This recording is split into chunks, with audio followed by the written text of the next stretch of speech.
What's up, guys? Dan Kohan here with Troy Kearns at the Troy Kearns channel. Just have a quick discussion on some of the stuff we're doing in real estate and business and all that other stuff we're doing, just to discuss, and hopefully you guys can learn some things. And before we go into it, go ahead and like the video down below and subscribe to my channel, Dan Kohan, and also Troy's channel, the Troy Kearns channel. Let's get right into it. Thanks, Troy. Thanks for coming on. Really appreciate having you. This is really cool. So yeah, first off, I know that it's been a while since we talked.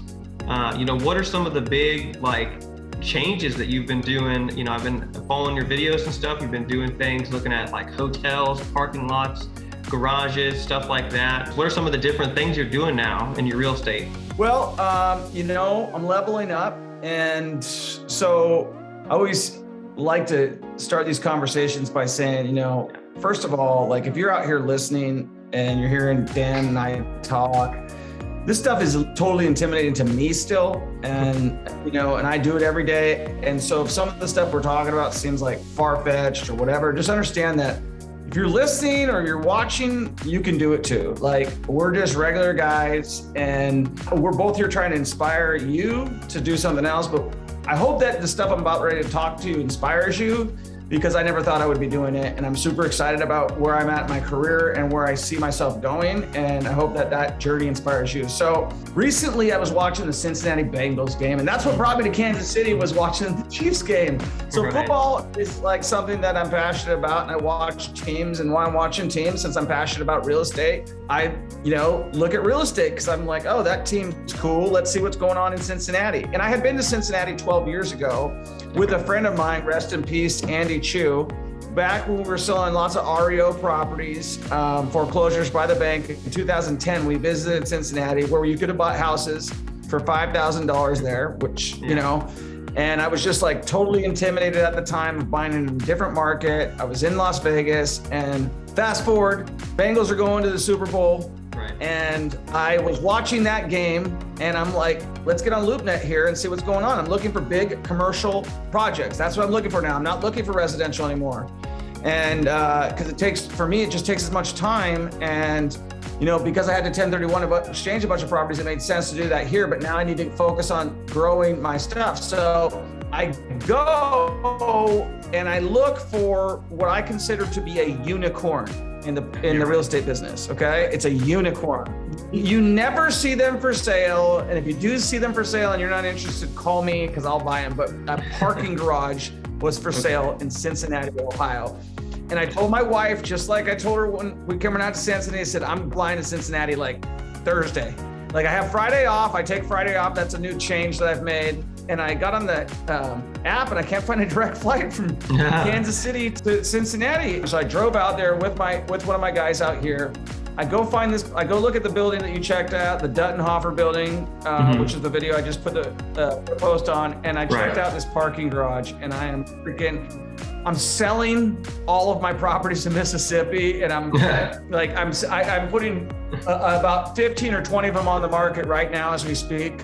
And I'm buying a parking garage for close to $3 billion, and going into a new space that I feel that I know well. We talk about real estate here because that's what we're talking about. We talk about parking garages. We're selling real estate, the ability to park, and you need to do that. And people don't have a choice when they're paying for parking. I'm sure when you come to Kansas City, you pay for parking. You're right. When you go to big cities. Right. So it's just something that you have to do. That's what's going on with me right now. That's the most exciting thing that's going on with me. So social media is on fire right now for me. I hired a social media coach. We just had a major growth on YouTube. Yeah. Over the last 30 days. So that's what's up with me. What's up with you, dude? Yeah. So, since we spoke, so I'm up to, I just purchased a duplex in December. We got it. That was a dumpster fire of an experience with loans falling through, and we got it in on the 31st of December before the seller was about to wring our necks for extending, because I had to get the money. You said dumpster fire. Take me down the dumpster fire first. So how did you find the property? So to go back, so I bought a duplex in my primary residence in October 2020, and then I bought another single family primary residence in July of 2021. And then are you using FHA loans with these? So the first one I did not. I did a 20% down conventional, which in hindsight, I should have done a FHA 3.5% so I could have more capital to reinvest. But then I did a 5% down conventional on the primary house, and then which ironically, after about like 6 months of owning it, it almost has 20% equity because the market has appreciated so much just in that time. And then but anyway, so I had more money to invest. So I actually, me and my friend partnered. He's and we actually did a split deal where I was the passive investor partner and he was the active partner on a flip house. So we bought a flip house we found one on the MLS for about $60,000 in the Northland, Kansas City area. We thought it was going to take about $40K in repairs. And so we were just like, let's figure it out. Like you said, just take action. We were just like, let's just take, I need to start doing flips. Long story short, we were able to complete it in about a month, which is exactly what we predicted. It cost right around $40K exactly. So, and then, so we were into it I'm into it myself for about 100 grand cash. He doesn't have any money in the deal, but super great guy. And so then we get the appraisal, right? And we predicted 135, right? The appraisal comes back at 136, okay? So the reason so we did the flip house. So actually what happened there is the plan was we were gonna refinance, obviously, and then keep it. So he was gonna keep it at his first rental. And then he was gonna just pay me out the deal, which I made about like the 100,000 back return of my capital, and then about 17,000 on top of that, which is half of the profit, which was like 36,000 in the equity, right? So I basically made about $17,000 in 1 or 2 months just by having the cash available. If you're just getting started, you may not have that kind of money lying around, but you could definitely, but him, like he was the active partner, and like he didn't have any money in the deal, and he basically got a rental property almost for free because he got his $17,000 in equity, and like a 20% was like $20,000 or something like that. So he basically got a cash flowing rental property for like $5,000 at the end of the day. So that's a great you can partner with a guy like Troy, or other guys. They'll partner with you and do partnerships like that where they might have money they need to invest and want to get a quick return, but they may not have the time or energy to go and devote to a project. Yeah, I mean, I think that time is valuable and Absolutely. That your money is valuable. And people are always like, well, can you help me? Like we have a video that goes somewhere, can you help me? Can you help me? Can you help me? Like, Listen, what can you do to bring value to the table? If I was trying to get in front of someone like myself or in front of Dan, I'm going to bring them value. I'm going to bring them a deal. I'm going to bring them something versus ask for something. So you bring up a good point. Like you don't have to have any money. What you have to do is be willing to work your butt off. It sounds like that's what your partner did, and go and trade your time for that. And I totally agree with what you're saying. And it sounds like it was a great deal for you. You didn't have to do anything. It worked out exactly the way you wanted it to work out. And it worked out the way he wanted to do. I'm sure that both of you guys would do that same deal again. Yeah, we are. We've actually got one in the pipe right now. We're going to close at the end of the month. Same exact arrangement. Now you're on the crack. I know, man. I'm hooked on flips now. I can't. It's just, I don't know. When you make that kind of money that fast without really doing much, it's like, man, we gotta do this again. We gotta do this as many times as possible, Take it slow though. I can tell you, I've been burned on the hard money having too many projects going on at the same time, Right. I would definitely want to try not to get like over leveraged or under, because you do need a bit of cash lying around, for all those unexpected expenses. I'm coming to find out. Like, yeah, I got 17 grand, and then all the tenants call and they're like, yeah, I need a new drain line, I need this, I need that, I need the other thing. You're like, and that's why people have a hard time with real estate. But the real big thing is you get that cash flow, but then you get that upside when you go to sell. And like, that's the thing that makes people rich. Like we talk about that, as I'm talking about, you're starting in your career and you're like a couple years in, and I'm like, when I first started investing out of state was like 11 years ago, and I'm about ready to exit that market that I was totally uncomfortable entering 11 years ago. And now all those properties that I bought for 20, 30, 15, that I put in money that have already paid me back my investment and then some, I now could sell for 85, 90, 120, 130, $140,000. And all I've done was invest the money. And that's what people, you know, if they're considering, like, everybody's like, oh man, NFTs, crypto. And it's like, bro, that's great. I hope you go and make money on that. But just understand one thing. You are completely gambling. And if you if you think anything other than that, then you're bullshitting yourself. Oh, it's just 100% pure speculation. Yeah, so anyway, back to my story. So this is where things get interesting. So we did the flip, everything's done. You get the appraisal back. I find an on market, another duplex in Smithville, in Kansas City area. And it's on the market for like $375 for like a 3-bed, 2-bath duplex. And this is what I predicted it would rent it for like $1,400 a month aside, which I just successfully rented one of the sides at 14. So that's like $2,800 a month cash flow. My brother's name's Buck. So I'm like, Buck, let's buy this thing together. And I, like 2 weeks prior, like because I was planning on doing this, I got him on my authorized user on my credit card because he had no credit, right? We'll get you a multifamily primary residence, and I'll get on it as a co-owner and non-occupant co-borrower, right? And then I'll basically, you live there for next to nothing, and I'll, you know, basically have it as an investment property. And so we go ahead and put in an offer for, I think, $255, which is $20K less than they had. And then they did accept that offer. I wanted to do an FHA 3.5% down loan, but they actually won't do a FHA on a multifamily with a non-occupant co-borrower. So we get it under contract, and then we go up, the roof's damaged, or it's like at the end of its life. So we drop them $9,000.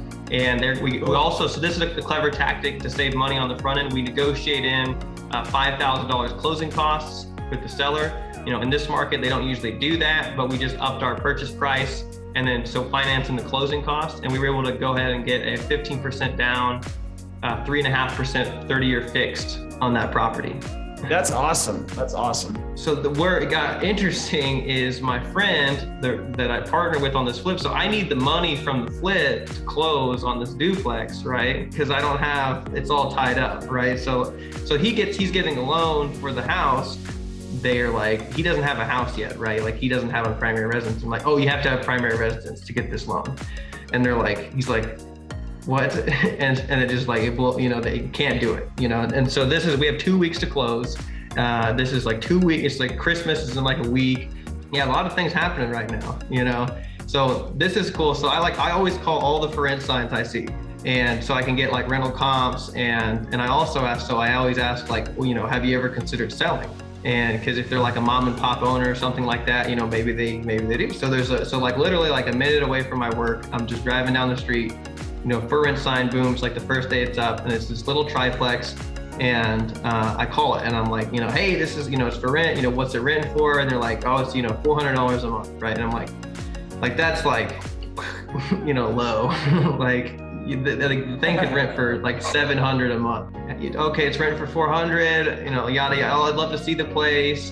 And then she, you know, she's pretty friendly on the phone. It's a gal, older gal. And so I'm like, you know, have you ever considered selling? Right? And they're like, she's like, you know, yeah, we actually did have a private listing a while ago. You know, I'd be interested in selling. And I was like, great. Like, can I come see it today? And she's like, oh no, you know, you come see it tomorrow. I'm like, all right, I'll come over there, you know, noon tomorrow. And she's like, okay. She said the price. She's like, I'll sell it to you. You know, we were thinking about selling it for $140 is what she wanted. I immediately, like, I call the title company and I'm like, what do I need on a sales contract to make it valid? And I just draft up like a 1-page sales contract for this place. So I go there and I just like quickly, you know, walk through the units. And it's a pretty straightforward place. Like not a lot going on. There's only like one room that actually was a commercial property that she converted into like residential. And so, you know, I looked through, everything looks good. Everything looks super clean. I'm like, I want this place, right? So I think she wanted like 160. Common strategy that most people default to with negotiating, and it's called midpoint negotiations. You know, you have your anchor price, which in this case was like, I think she was at like 150,000 is what she had said she'd wanted to get out of the place.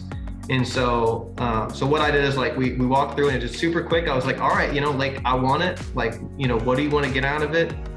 She's like, oh, I want 150,000. I'm like, you know, okay, you know, I can do, well, you know, I'll go ahead and cover all the closing costs, and I'll get the title work all done and everything. You don't do anything, just show up and sign your name. You know, would you take 130 for the place, right? And she's like, you know, and she's like, how about we meet in the middle at 140, right? Which is like what I wanted to get the place for, you know? So I'm like, okay, you know, I'm like, you know, you got to have a little bit of friction for everyone to feel good. So then we boom 140. So actually what I did is 140, and then I actually built into the contract for 142,800 and wrote in, so then she'd pay up to 2,800 in closing costs. So again, like trying to save money there. And that whole process took me like 30 minutes, you know? So now as of tomorrow, I'll have 8 units, 8 cash flowing rental units, and at 22 years old. That's crazy. Yeah, you're moving quick for sure. Like 1,000 units and $10 million net worth by the time I'm 30. That's my goal right now.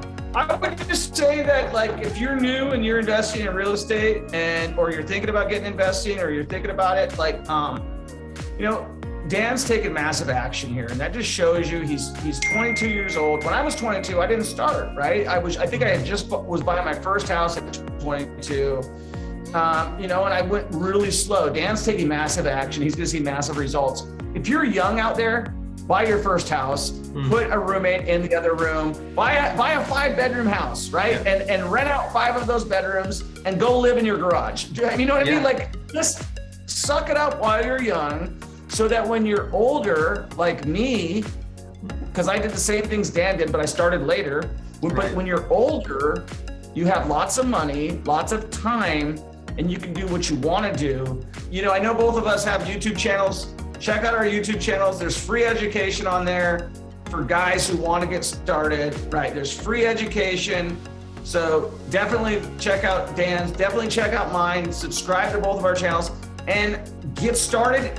I've still got 3 roommates in my place. Why wouldn't you, man? Yeah, for sure. Until you get a really serious girlfriend or something, there's no point in not. Well, awesome, guys. So in closing, man, take action now. Just go out and do it, figure it out as you go, and you'll be a lot better off than doing nothing. And, you know, go ahead, and if you like this video, go ahead and hit the like button down below. Subscribe to my channel, subscribe to Troy's channel. Both of those links will be in the description, and comment if you have any comments on anything we said or anything like that. And I'm Dan Kohan, and I'll see you guys in the next chapter.